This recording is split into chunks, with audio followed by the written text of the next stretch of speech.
Congressman Doug Lamborn is one of a growing chorus of lawmakers asking the Federal Government Accountability Office to review the Air Force decision to make Alabama the permanent home of U.S. Space Command. As we've been reporting, several members of Congress pressuring the Biden administration to look into that decision.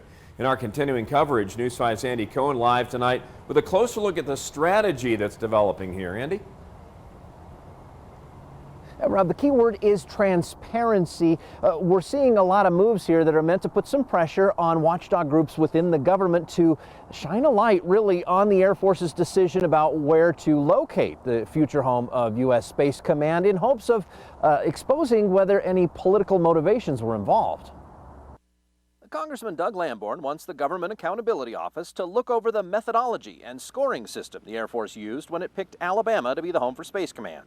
He said, quote, the criteria has to be applied evenly and consistently to each community, and that any deviations raise serious concerns about the fairness of the process.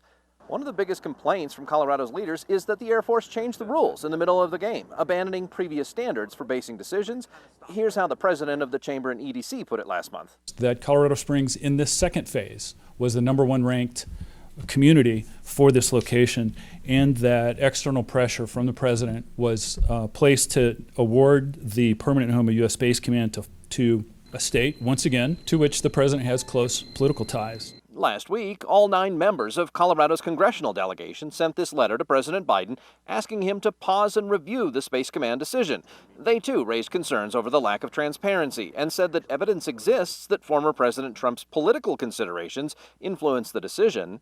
And while we haven't heard an answer to that letter yet, Defense Secretary Lloyd Austin said at his confirmation hearing that he plans to look into how the Space Command decision was made. I'll do that, and I'll make sure that we look at all of our processes going forward so that future decisions are made within the confines of the policies that have been laid out.